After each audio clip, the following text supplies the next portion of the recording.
당시 모계와 최엄은 충의와 청렴으로 일을 처리했는데 관리를 선발하고 임명할 때도 가장 먼저 절약을 숭상했다. 화업이 진언했다. 천하의 대기라는 것은 나라의 정치랍니다. 관직과 인물에 달려있지 검소함을 으뜸으로 하여 처리할 수는 없습니다. 그릇 기자 씁니다. 그릇 기자. 검소함과 소박함이 중도를 넘으면 스스로 처신하면 되는데 이러한 검소함으로 만물을 바르게 할 경우 간혹 잃는 바가 많아질 수 있습니다. 지금 조정의 의견은 관리 중에 새 옷을 입고 좋은 수레를 타는 자를 청빈하지 못하다고 하며 장리가 진영을 지나면서 겉모습을 꾸미지 않고 갈기갈기 찢어진 옷과 갓옷을 입고 있으면 청렴하다고 합니다. 지금 사 대부들은 고의로 그들의 옷을 더럽히고 그들의 수레와 이복을 감추며 관청의 높은 관리들을 간혹 스스로 호로병과 밥을 가지고서 관청에 들어섭니다. 관리들은 그러니까 아낀다는 거예요. 일부러 아끼는 것처럼 보인다는 거지. 있고 그 같네요. 진보진영 사회운동가들 같네. 아니면 정치인들이나 하는 게 비슷해. 하는 짓이 비슷해. 어느 정도 비슷해. 일부러 그렇게 보이는 면이 좀 있어. 그게 내가 정의당 싫어해요. 자, 교화를 이렇게 하세우고 풍속을 관찰할 때에는 중용의 처함을 귀하게 여겨야 가히 계승에 이어갈 수 있게 됩니다. 지금 일률적으로 사람들이 견디기 힘든 검소함으로써 관리의 자질을 구분하려 하고 관리들에게 억지로 검소하게 하면 반드시 피곤하고 초췌해지게 될 것입니다. 옛날의 위대한 가르침은 반드시 인정에 통하게 하는 데 있었을 뿐입니다. 무릇 괴이한 행위로 지답게 하면 그 중에 반드시 거짓이 숨어들게 됩니다. 그러니까 요 말은 이제 되게 핵심을 잘 짚은 말인데, 예를 들면은 검소한 거는 우리가 보통 생각하기에 이제 미덕이잖아요, 그죠? 아껴 쓰는 게 뭐가 나빠요, 그죠? 근데 막 진짜로 막 아껴 쓰는 사람은 여기 말에 해당되지 않아요. 막 진짜로 막 궁상 떨듯이 있잖아요. 막 자린고비처럼 그 조기 3번 쳐다보고 밥 한 번 먹고 그런 것처럼 4번 쳐다보면 짜다 그러는 것처럼 그런 궁상을 얘기하는 게 아니고, 여기서는 일부러 다른 사람들이 쉬쉬하니까 일부러 다른 사람들이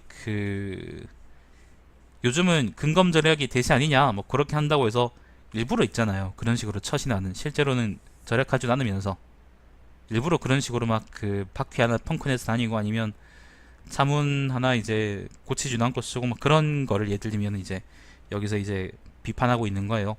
일부러 그런 것들을, 그러니까 국가 단위에서 검약이라는 거를 권장하게 되면은 분명히 이질랄병 하는 놈들이 나오거든요. 그러니까 예를 들면 내가 진보 진영 정치 이야기를 든 게 이런 맥락인데, 진보 진영 사람들은 뭔가 좀 자기의 도덕성과 그리고 자기의 행동 양식에 대해서 심각한 결벽증을 갖고 있어요.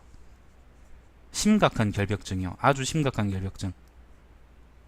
그러니까 어떤 행위가 이제 예를 들면 진보 진영에서 어떤 덕목이라면은, 좀 고전적인 말이긴 한데 내가 그냥 쓰겠습니다. 덕목이라는 말을 쓸게요. 그러면 덕목이라면은 그거를 지키지 않으면은 얘들은 다 죽는 줄 알아. 예를 들면은 사실은 근데 그 사람들은 그게 몸에 밴 사람들이 대부분 아니라는 거죠.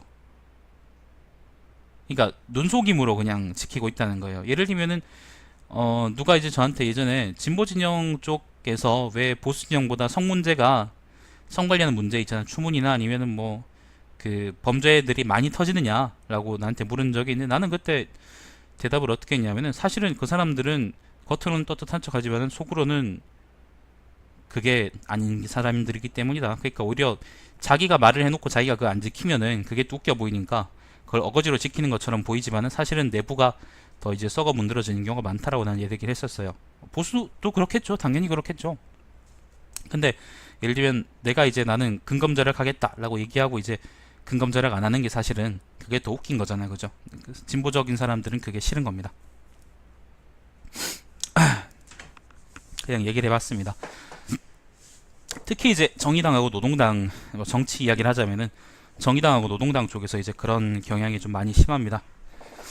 성 문제도 그렇고요. 오히려 이제 성 문제가 발생을 하면은, 성범죄가 발생한다고 치면은 그쪽 단체들에서는 내가 알기로 들은 얘기들이 몇 가지가 있긴 한데, 그쪽 단체들에서는 경찰에 그걸 신고하지 않고요. 내부적으로 뭐 위원회 같은 걸 만들어 가지고 싹 다 이제 뭐 어떻게 처리해 버리고 파벌도 있겠죠, 그죠? 어떻게 처리해 버리고 덮어 버리는 그런 점들이 훨씬 많다고 들었고, 그리고 그게 위원회 같은 게 정당하겠어요, 그죠? 정당하지 않겠죠. 예, 그런 식으로 사람들이 좀 피해를 많이 본다고 난 들었습니다. 위나라가 그때 아마 그랬던 모양입니다. 그 지금 보면은 겉모습을 꾸미지 않고 갈기갈기 찢어진 옷과 갓옷을 입고 있으면 청렴하다고 합니다. 그리고 고의로 그들의 옷을 더럽히고 수레의벽을 감추며 관청이 높은 관리들은 호로병과 밥을 가지고 관청에 들어섭니다 라고 얘기하는 게, 이게 다 이제 화업 얘기로는 지랄연병이라는 겁니다. 이제 좀 더 얘기를 하자면은 예의에 대해서 있잖아요. 예를 들면 병적으로 집착하는 사람들이 있어요. 예를 들면 뭐 이건 썩 예의라고 얘기할 만한 건 아닌데, 예를 들면 뭐 요즘 그런 것도 있다면서 기사를 보니까 그 선배들이 밥을 먹기 전까지는 수저를 들지 마자 이절할병 하는 그 대학교 학부생들도 있다면서요.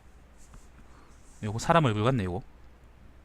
예, 그런 걸 보면은 사실 자기들은 그러지 않았으면서, 자기들은 그런 대우를 받지 않았으면서 자기들이 이제 있어 보이고 싶으니까 애들한테 그런 걸 강요하는 거야.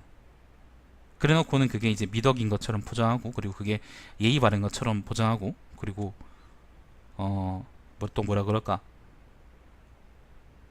또 뭐라 그러면 좋을까요? 그리고 그 폐습과 학습을 밑에 애들한테 또 이제 남기고 물려주죠. 누군가가 그걸 나서서 끊으면은 밑에 누군가가 왕대접을 갖고 싶어서도 그걸 만들어요. 정말 그런 병신들이 없을 수가 또 없습니다. 정말. 그러니까 그런 식으로 일부러 이제 지랄연병한 놈들이 우리 사회 곳곳에 이제 많이 도처에 널려 있는데, 여러분 주변에도 많을 겁니다. 그런 사람들은 별로 좋지 않다라는 게 이제 화합의 이야기고, 그리고 그런 사람을 보면은 죽방을 한번 날려주시라는 게 또 화합의 이야기입니다. 여러분도 보시면은 많이 얘기해 주시고, 사실 너는 어제 창문 밖으로 그냥 쓰레기 버렸잖니 라고 결벽증 환자한테 얘기해 주시면 아마 기분이 여러분 좋으실 겁니다. 자, 좀 멀리 갔는데 다시 돌아오죠.